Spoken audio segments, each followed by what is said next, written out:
All right, ladies and gentlemen, welcome to our halftime segment this week in junior Cyclone football. As always, Tony and I are joined by Coach Ryan Witten. Coach Witten, get our listeners an update on this week in junior Cyclone football. Junior Cyclones, we had a second home stretch in the season in a row, so it was nice to get them going. We had Hampton came in and Boone. We had 4 teams win and 2 teams lost, plus we had our flag teams do really well early in the morning. So we were back at home again this week. The other side of our league plays Hampton, and then we have Unaka. So it's kind of cool for our kids to have 4 straight home games with the weather the way it's been Labor Day weekend. It's kind of nice to get that schedule at home in the turf, especially after Friday night football. Get up early in the morning and come down here on Saturday. So it was good football all the way around. Boone has huge teams. Hampton's got good teams, well coached. But it's really exciting for our kids to get here and just get out there and play. Opportunity to get better. And it's amazing the number of mamas and daddies and brothers and sisters that are out there. Yeah.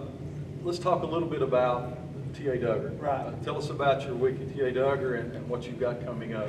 Yeah, so we played Daniel Boone this week coming up. We play at home. Our first home game is Thursday. So, and then we got 3 in a row. So we got Boone at home. The next Thursday is Tennessee, Bristol, and then the following Wednesday, September 11th, is Liberty Bell. So right in a row there, that's our schedule. We're all at home, 3 in a row. We're currently, both teams are 6-0. So we went to Robinson last week. Varsity went 32-6, and JV went 8-0. So Robinson only plays 8th and 7th graders. So in the JV game, all our 6th graders and 7th graders had to play at a higher level, which is good for them, to be in close games and have to battle and depend on each other. So Varsity faced a little adversity. We went up 8-0, threw a pick 6. It was a bad play call by me, and we just kind of had a miscommunication. And instead of folding, our defense went out there, stopped them on two-point conversion. We scored with like 0.4 seconds left to go in the half, put it up 14-6, and then we went on from there. So had an awesome run game out of our linemen, Lincoln Horniak, Brett Jones, Connor Kent, Austin Haskell, and Stokes Powers. They're all 8th graders. Brett Jones is a left guard. He's voted captain as a 7th grader. And then our legend Pay, Callan Reed, Creed Baker, those guys kind of led the way on the run game. So great opportunity again. 87 kids went. Probably 80 of them got to play. So moving a lot of kids up. Ryder Witten had a tackle on the varsity kickoff. Aaron Shelby, who's this little 7th grader, he reminds you of a water bug a couple years ago. He made a tackle on kickoff. Tyson Elliott's making plays, 7th grader on varsity. So as the season goes on, more and more people we try to give those guys a break. So, it's a longer season this year, 9 games. So we start giving those starters a break on special teams to the guys who work hard in practice.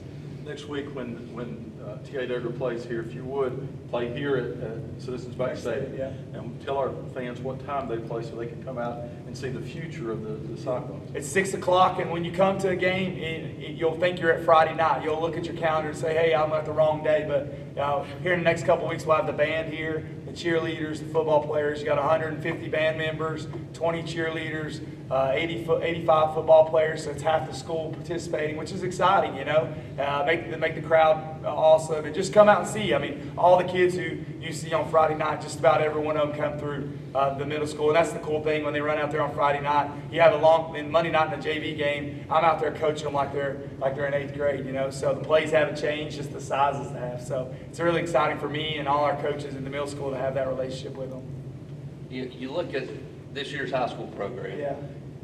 Look at the lean on the run a little bit more. Yeah. You look at the middle school program, it's almost identical. Yeah. You're looking to lean toward the run a little bit more. Yeah. I think football is really changing with the impact of, there for a while everyone was spread and shotgun and air raid and spread people out RPO. Well, now the refs are getting strict on the linemen going downfield. So you can't sometimes. So you can't push the line of scrimmage, which, if you're a linebacker, it's cheating, right? If you see pass pro, it's supposed to be dropping. So I think, football goes full circle. More people get back to the run game. They're playing multiple running backs. That's what Sean's doing. Jay Bird, Justice, CJ, Landry. It's what we're doing. A lot of the runs are legend, but Carson Lyons had a big run Thursday night. Callan Reed's an awesome running back for us. We run Creed a lot as run quarterback.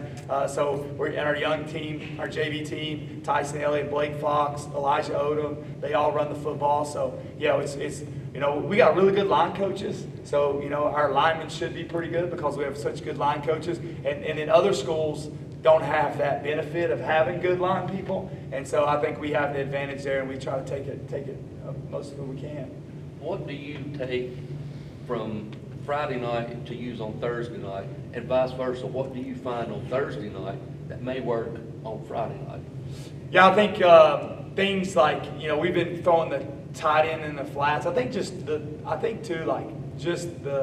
unique relationship that I have with the kid and knowing what they can and can't do. But some of them may have limitations. Some of them may have played this position before, or that they do this one thing really well, and almost like a specialist, like Logan Bowling in the Monday night JV game. He likes to pull right. I know that because he grew up, playing for me. So I hate to put him in, but I think that just helps.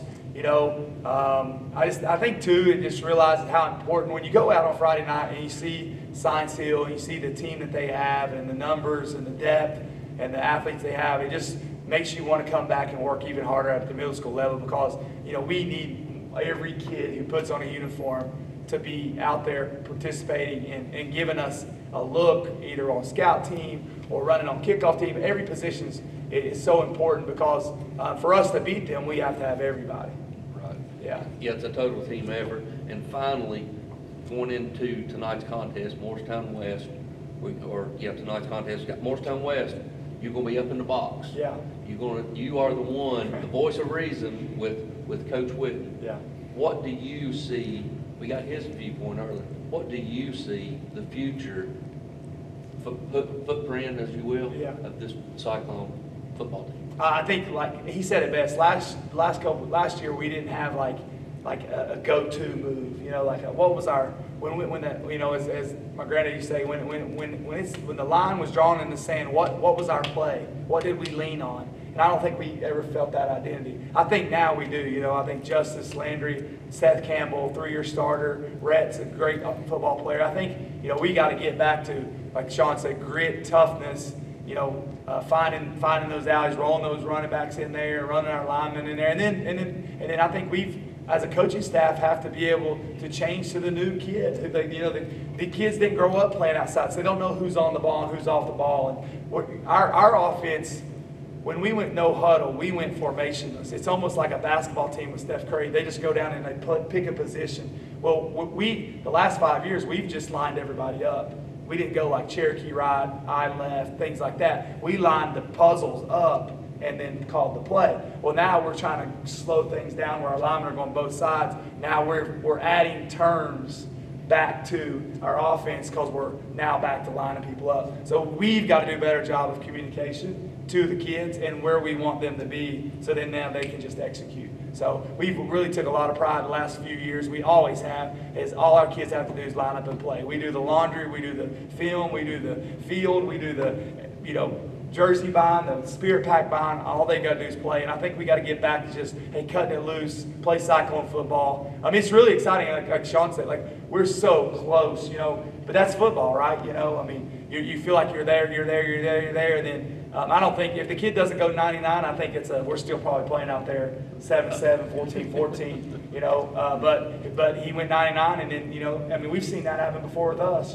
We picked that pass off last year, and then it was Katie barred the door. So I just think we got to find our rhythm. We got to find what are we gonna draw when the line drawn in the sand. What are we gonna lay our hat on? And I think coaches established that we're gonna that this week.